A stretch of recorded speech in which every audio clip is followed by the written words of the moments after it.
ઓમ શ્રી ગણેશાય નમઃ. જય શ્રી કૃષ્ણ મિત્રો. ઓમ નમઃ શિવાય. પવિત્ર શ્રાવણ માસ ચાલી રહ્યો છે અને આપણે હવે સાંભળીશું શિવજીની કથાઓ લીલાઓ. મિત્રો, પૂરો મહિનો શિવજીની કથા અને લીલા હું ભગવાનની મૂકીશ. શિવ પુરાણમાં વર્ણન થયેલી ભગવાનની અલગ અલગ કથાઓ, બહુ બધી કથાઓ શિવજીની છે જે તમે કદાચ સાંભળી હોય કે ન સાંભળી હોય, પણ આ શ્રાવણ મહિનામાં મારી આ ચેનલમાં જોડાયેલા રહેજો અને શિવજીની કથાઓ સાંભળી અને આપણું જીવન ધન્ય બનાવીશું. આપણે ભગવાનની કથાઓ સાંભળવાથી મન પવિત્ર થાય છે, આપણું જીવન મન શુદ્ધ થાય છે અને ભગવાનની કૃપા વરસે છે અને અંત સમયે ભગવાનનું શરણું મળે છે. આપણા જે કંઈ પાપ હોય છે એ બળીને ભસ્મ થાય છે. તો મિત્રો, ચાલો આપણે સાંભળીએ શિવ પુરાણમાં વર્ણન થયેલી શિવજીની કથા. ઓમ નમઃ શિવાય. શિવ શક્તિની જય. મૃત્યુંજાય રુદ્રાય નીલકંઠાય સંભવે આશુતોષાય સર્વાય મહાદેવય તે નમઃ. પ્રિય ભક્તો, આજે આપણે સાંભળીશું દુઃખ દરિદ્રનો નાશ કરવાવાળી ભોળાનાથની કથા. આ કથા શિવ પુરાણમાં વર્ણન છે. શિવ પુરાણમાં કહેવાયું છે કે જે પણ ભક્તો આ કથાને શાંત મનથી ભક્તિભાવથી સાંભળે છે તો તેની જન્મોની દરિદ્રતા સમાપ્ત થઈ જાય છે, દરિદ્ર ધનવાન થઈ જાય છે, રોગી બીમાર રોગ મુક્ત થઈ જાય છે, ભાગ્યના દ્વાર ખુલે છે અને શિવલિંગ પર જળ ચડાવવાથી ક્યાં ફળની પ્રાપ્તિ થાય છે. અને શિવજી માતા પાર્વતીની કલ્યાણકારી આ કથા છે. જો તમને આ કથા પૂરા અંત સુધી તમે સાંભળી લીધી તો સાચું માનો તમે કે તમારી બધી મુશ્કેલીઓ પરેશાનીઓનો હલ ભગવાનના પ્રત્યેક શ્રદ્ધા અને ભક્તિભાવથી 100 ગણી વધારે વધી જશે. બધી જ પરેશાનીઓનો તમને હલ મળી જશે. તો આ કથાને પૂરા મનથી સાંભળજો. કથાને સાંભળવાથી પૂરો લાભ મળે છે અને અધૂરી કથા સાંભળવાથી ભગવાનનું અપમાન થાય છે. સાથે આ વિડીયોને એક લાઈક કરી ઓમ નમઃ શિવાય ની જય જયકાર જરૂર કરી દેજો. શિવ પુરાણ અનુસાર એક ગામમાં એક ગરીબ બ્રાહ્મણ, તેની પત્ની અને તેના પુત્ર સાથે રહે છે. તેના પુત્રનું નામ છે સોમદત્ત. તે ગરીબ વૃદ્ધ બ્રાહ્મણ નિત્ય શિવજીને જળ ચડાવતા હતા, જળથી અભિષેક કરતા હતા અને તેની પત્ની બ્રાહ્મણને આ બધું કરે તો એને બિલકુલ પસંદ ન હતું. શિવજીની જે પૂજા પાઠ કરે આ બધું જોઈને એને બિલકુલ ગમતું ન હતું. આમ તો બ્રાહ્મણી પહેલા તો બહુ પૂજા પાઠ કરતી હતી, વ્રત ઉપવાસ બધું જ કરતી હતી. આટલું બધું કરવા છતાં પણ તેની ગરીબી દૂર થતી ન હતી. જ્યારે બ્રાહ્મણ જુવાન હતો તો ક્યાંક કથાઓ કહીને પૂજા પાઠ કરીને દક્ષિણા લાવે અને એનાથી એના ઘરનું ગુજરાન ચાલે. છતાં પણ બ્રાહ્મણીએ આશા સાથે પૂજા પાઠ કરે કે ક્યારેક તો તેની ગરીબી દૂર થશે ને, પરંતુ તેની ગરીબી દૂર થઈ નહીં. હવે તો બ્રાહ્મણ વૃદ્ધ થઈ ગયા. તેની અંદર એટલી શક્તિ ન હતી કે તે ક્યાંય ગામે ગામ જઈને કથા કહે, પૂજા પાઠ કરવા જાય અને કમાય, એટલી એનામાં શક્તિ ન હતી. તે હવે બીમાર રહેવા લાગ્યા છે. ઘરમાં તો કમાવા વાળું કોઈ હતું નહીં. બ્રાહ્મણનો દીકરો સોમદત્ત ગુરુકુળમાં ભણે છે. હવે તો બ્રાહ્મણના ઘરમાં ખાવાના પણ ફાફા પડી ગયા. તો તેણે ગુસ્સામાં પૂજા પાઠ કરવાનું બ્રાહ્મણીએ છોડી દીધું હતું અને બ્રાહ્મણને પણ પૂજા પાઠ કરવાનું ના કહે અને કહે કે ભોળાનાથ અને અન્ય દેવી દેવતાઓની પૂજા કરતા કરતા ઘટપણ આવી ગયું, પણ ભગવાને આપણી ગરીબી દૂર ન કરી. આવું એને ક્રોધ આવ્યો એટલે એને ભગવાનની પૂજા પાઠ બંધ કરી દીધા બ્રાહ્મણીએ. હવે તો ઉપરથી એક અન્નના દાણા માટે તરસી ગયા છીએ, ફાફા પડી ગયા છે અન્નના ખાવાના, અને મારી તો મતી જ ફરી ગઈ હતી કે મેં દિવસ રાત ઉપવાસ વ્રત કર્યા, જપ તપ કર્યા અને મારું શરીર મેં સુકાવી નાખ્યું. હવે શું આપશે તમારો શિવજી, જે તમે શિવલિંગ પર જળ ચડાવી રહ્યા છો, કાયમ ભક્તિ કરી રહ્યા છો? પ્રિય ભક્તો, બ્રાહ્મણીની વાત સાંભળીને બ્રાહ્મણ કંઈ કહે નહીં. આટલું બધું ભગવાન વિશે બોલે પણ બ્રાહ્મણ કંઈ બોલે નહીં. તેને તો તેના આરાધ્ય ભોળાનાથ પર વિશ્વાસ હતો. હવે તો બ્રાહ્મણનો પુત્ર તેની શિક્ષા પૂરી કરીને ગુરુકુળથી પાછો તેના ઘરે આવી ગયો અને તેની માતા પિતાની સેવા કરવા લાગ્યો. એક દિવસની વાત છે. સોમદત્ત શિવ મંદિરમાં પૂજા પાઠ કરી શિવ મંદિરમાં શિવ ભક્તોને શિવ કથા સંભળાવી રહ્યો હતો. સોમદત્ત કહેતો હતો, એ સમયે કથા સાંભળવામાં આવ્યું હતું. એવું કહે છે સોમદત્ત કે જે ભક્ત ભગવાનની કથા સાંભળે છે તેના મનમાં જે કંઈ ઈચ્છા રહે છે તે બધી જ ભોળાનાથ પૂરી કરે છે. મનોકામના બધી ભોળાનાથ પૂરી કરે છે.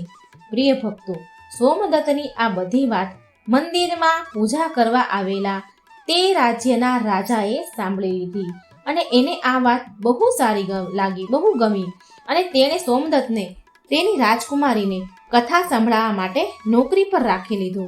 હવે સોમદત્ત રોજ રાજાની છોકરીને કથા સંભળાવવા જાય છે. ત્યાં દક્ષિણામાં જે કાંઈ મળે એનાથી તેના પરિવારનું પાલન પોષણ કરવા લાગ્યો. આમ છતાં પણ બ્રાહ્મણી ખુશ ન હતી કે સોમદત્તની માતા ખુશ ન હતી. તેણે કહ્યું કે મને મારા દીકરાના ભવિષ્યની ચિંતા છે. આપણું જીવન તો જેમ તેમ કરીને ગમે તેમ કરીને પૂરું થઈ ગયું, પણ મારા પુત્રનું જીવન હજી બાકી છે. આપણા મર્યા પછી તેનું શું થશે? આપણી ભક્તિ પૂજા પાઠનું ફળ લાગે છે ક્યારેય નહીં મળે. શું ભોળાનાથને મારું દુઃખ દેખાતું નહીં હોય? મારો પુત્ર રાજાના ઘરે જે પણ લઈને આવે છે એમાંથી આપણા ઘરનું ગુજરાન તો ચાલી જાય છે, એનાથી આપણા પૂરા પરિવારનું પેટ પણ ભરાઈ જાય છે, પણ બીજી આવશ્યકતાઓ, જરૂરિયાતો કેવી રીતે પૂરી થશે? ઈશ્વરે તેની આંખો કેમ બંધ કરી રાખી છે? શું મારા પુત્રને પણ આપણી જેમ ગરીબીમાં જ જીવવું પડશે જીવન? આવું એ બ્રાહ્મણને કહી રહી છે. પ્રિય ભક્તો, બ્રાહ્મણ અને બ્રાહ્મણની આ કરુણ પોકાર જ્યારે માતા પાર્વતીએ સાંભળી તો તેણે શિવજીને કહ્યું કે હે દેવ, હે મહેશ્વર, તમે સર્વજ્ઞ છો. તમે કેમ આ બંનેની પરીક્ષા લઈ રહ્યા છો? બ્રાહ્મણ તમારા પરમ ભક્ત છે. હવે તમે એના દુઃખ તો દૂર કરો, તેના દુઃખનો નાશ કરો. પ્રભુ, નહીં તો કોઈ પણ બ્રાહ્મણ તમારી પૂજા પાઠ કરવાનું બંધ ન કરી દે ક્યાંક. એના મનમાં તમારા પ્રત્યે વિશ્વાસ સમાપ્ત ન થઈ જાય ક્યાંક. ભોળાનાથ બોલ્યા, હે દેવી, તમે ચિંતા ન કરો.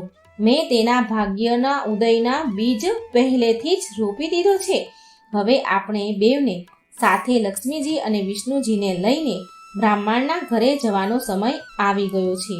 મારી કૃપાથી સાથે એ બ્રાહ્મણ દંપતી વિષ્ણુ લક્ષ્મીની કૃપાના પાત્ર છે. બંને પતિ પત્ની આપણા બંનેની પૂજા એક સાથે કરે છે. હે દેવી, પૃથ્વી પર જઈને આપણે શિવલીલા કરવાનો સમય આવી ગયો છે. શિવલીલા કરવાની છે.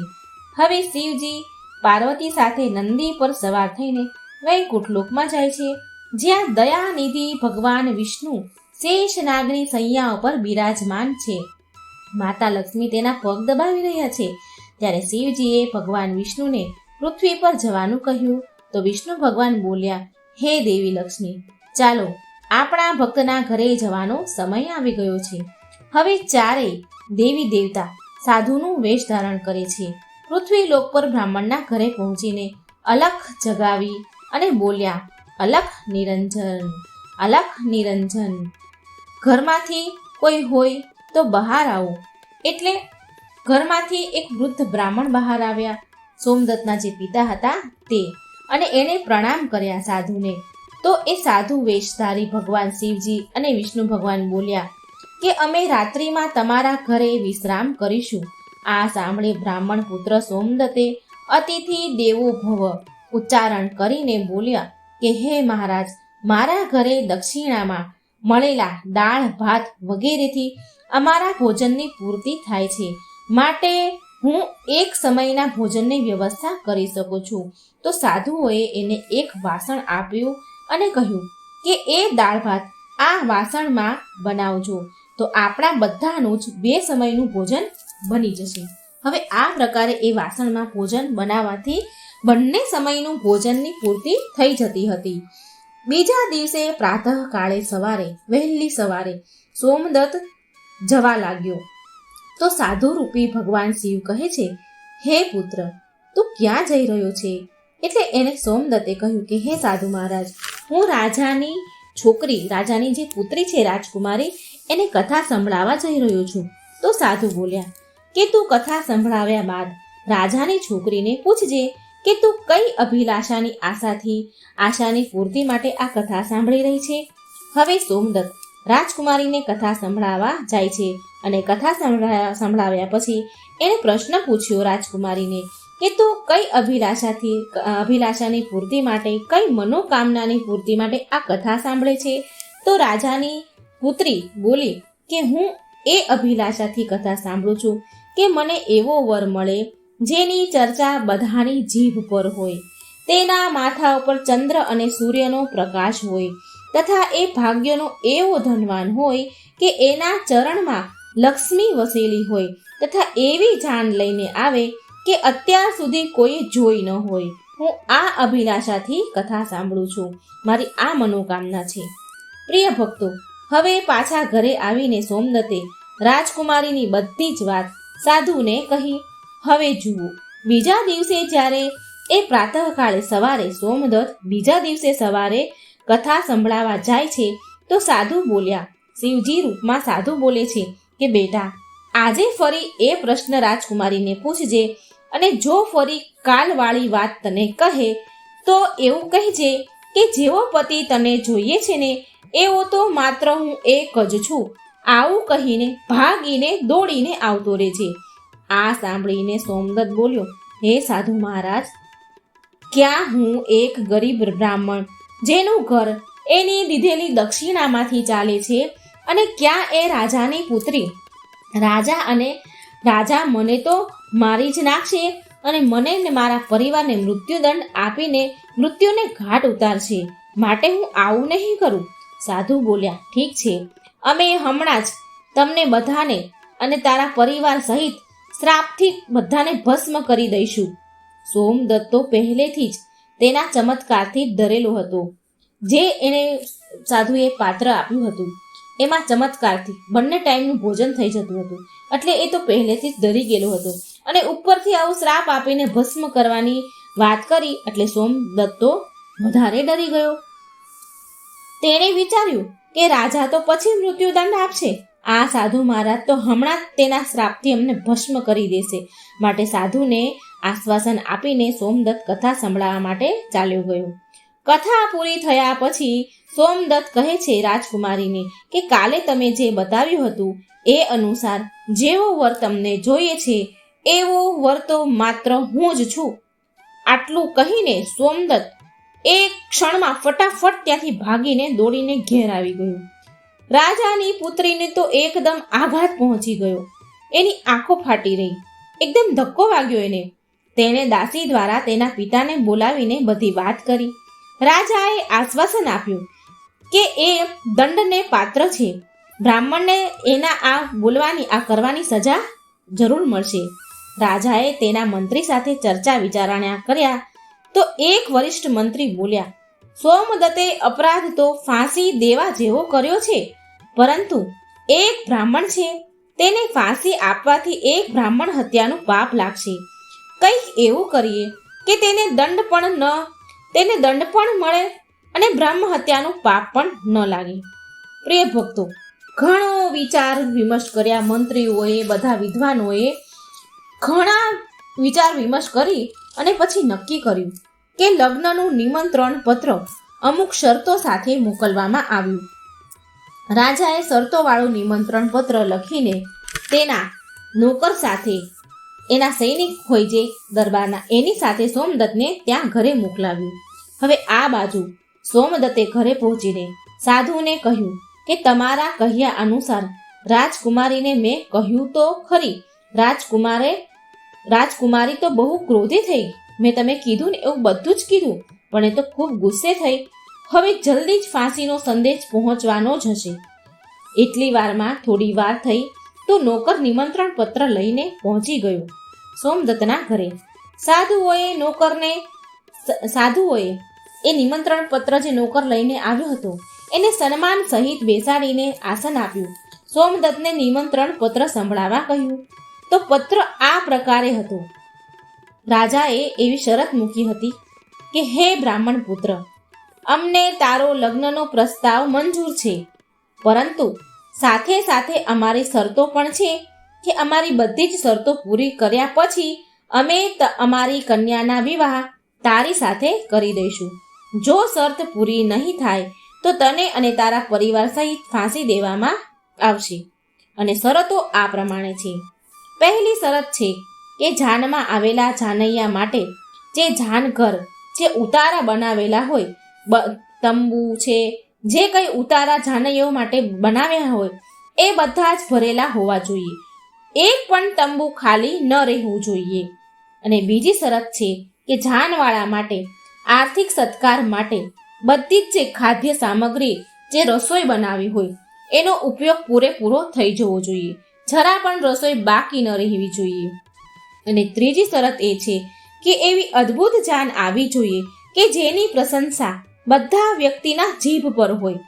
જાન આવવા બાદ જો કોઈ પણ શરત અધૂરી હશે તો જાનમાં આવનારા બધા જ લોકોને ફાંસી આપવામાં આવશે. પત્ર વાંચીને તો સોમદત્ત ડરીને ધ્રુજવા લાગ્યો.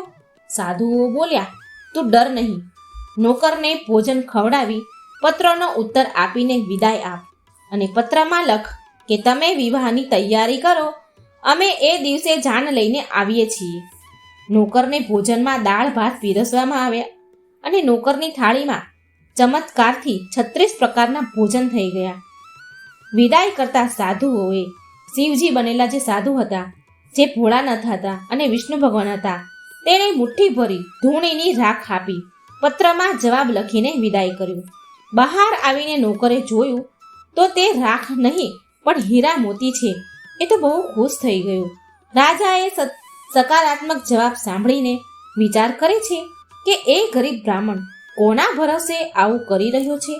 શું કોઈ દુશ્મન રાજા તેનો સાથ આપી રહ્યો છે? આ વિચારીને રાજાએ શહેરના તમામ બારાત ઘર, એટલે કે જાનના ઉતારા હોય, જાનૈયાના ઘર, તંબુઓ, ઘર બધું જ બનાવ્યું. શહેરના તમામ ઉતારાઓ બનાવડાયા, બારાત ઘર બનાવ્યા, શણગારી દીધા અને અનેક તંબુ, અસંખ્ય તંબુ તાણી દીધા. કેમ કે રાજાને વિશ્વાસ હતો કે વધારે જાનૈયાઓ, બારાતીઓ નહીં આવે અને એની શરત તૂટી જશે, શરત હારી જશે. આટલા બધા તંબુ અને બારાત ઘર તો કેવી રીતે ભરાય? શહેરના તમામ ઘર એને તૈયાર શણગારી દીધા. હવે આ તરફ સોમદત્ત તેની જાનમાં આવવા માટે જેને પણ નોતરે આમંત્રણ આપે એ વ્યક્તિ સોમદત્તને એવું કહીને ના કહે કે નહીં, તારો તો અંતિમ સમય આવી ગયો છે, અમે તારી સાથે મરવા માટે જાનમાં શું કામ આવીએ? આવી વાત સાંભળીને તે બહુ હેરાન થતો. કોઈ પણ જેને પણ નિમંત્રણ આપે એ બધા જ ના કહી દે. લગ્નવાળા દિવસે આમ કરીને લગ્નનો દિવસ આવ્યો. એટલે લગ્નના દિવસે સોમદત્ત દુઃખી થઈને બેઠો હતો અને સોમદત્તને દુઃખી જોઈને સાધુ મહારાજના રૂપમાં શિવજી કહે છે, પુત્ર, આજે તારા વિવાહ છે અને તું દુઃખી થઈ રહ્યો છે? તૈયાર થઈ જા, સજી જા, ધજી જા, તારા લગ્ન છે આજે અને અમારી સાથે ચાલ. તું કોઈ પણ વાતની ચિંતા ન કર, અમે તારી સાથે છીએ ને. એટલે સોમદત્તે ભાગ્યમાં જે લખ્યું હશે એ જ થશે આમ વિચારીને સોમદત્ત સાધુ સાથે ચાલતા થાય છે.